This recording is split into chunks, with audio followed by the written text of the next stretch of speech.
नमस्कार दोस्तों। एक राजा बहुत बड़ा प्रजा पालक था। हमेशा प्रजा के हित में प्रयत्नशील रहता था। वह इतना कर्मठ था कि अपना सुख ऐशो आराम सब छोड़कर सारा समय जन कल्याण में ही लगा देता था। यहाँ तक कि जो मोक्ष का साधन है अर्थात भगवत भजन, उसके लिए भी वह समय नहीं निकाल पाता था। एक सुबह राजा वन की तरफ भ्रमण करने के लिए जा रहा था कि उसे एक देव के दर्शन हुए। राजा ने देवों को प्रणाम करते हुए उनका अभिनंदन किया। देवों के हाथों में एक लंबी चौड़ी पुस्तक देखकर उनसे पूछा, महाराज आपके हाथ में यह क्या है? सबसे बड़ा पुण्य देव बोले, राजन यह हमारा बाही खाता है जिसमें सभी भजन करने वाले के नाम हैं। राजा ने निशायुक्त भाव से कहा, कृपया देखिए तो इस किताब में कहीं मेरा नाम भी है या नहीं। देव महाराज किताब का एक एक पृष्ठ उल्टाने लगे, परंतु राजा का नाम कहीं भी नजर नहीं आया। राजा ने देवों को चिंतित देखकर कहा, महाराज आप चिंतित ना हो, आपके ढूंढने में कोई भी कमी नहीं है।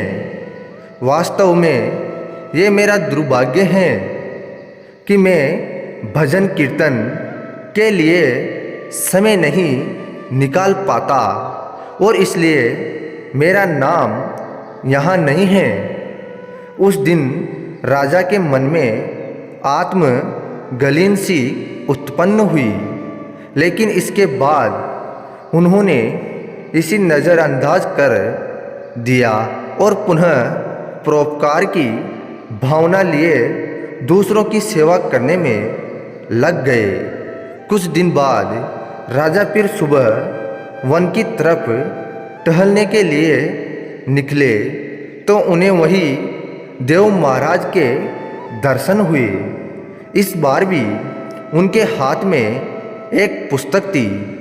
इस पुस्तक के रंग और आकार में बहुत भेद था और यह पहले वाली से काफ़ी छोटी भी थी।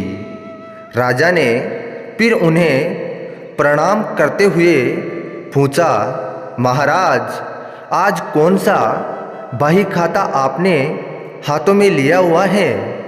देव ने कहा, राजन आज ये बाही खाते में उन लोगों का नाम लिखा है जो ईश्वर को सबसे अधिक प्रिय हैं। राजा ने कहा, कितने भाग्यशाली होंगे वे लोग। निश्चित ही वे दिन रात भगवत भजन में लीन रहते होंगे। क्या इस पुस्तक में कोई मेरे राज्य का भी नागरिक है? देव महाराज ने बही खाता खोला और ये क्या, पहले पन्ने पर पहला नाम राजा का था। राजा ने घोषणा की, महाराज मेरे नाम का नाम कैसे लिख गया? मैं तो मंदिर हूँ, कबार ही हूँ। देव ने कहा, राजन फिल्म अचंबा की बात क्या है?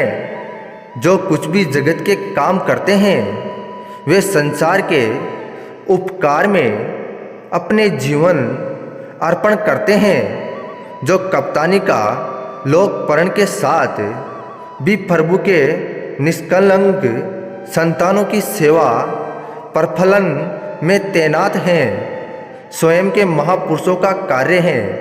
ये राजन तू पाप और निस्वार्थ लोगों सेवा किसी भी उपसावना से बोल रहे हैं। देवों ने वेदों का उदाहरण दिया।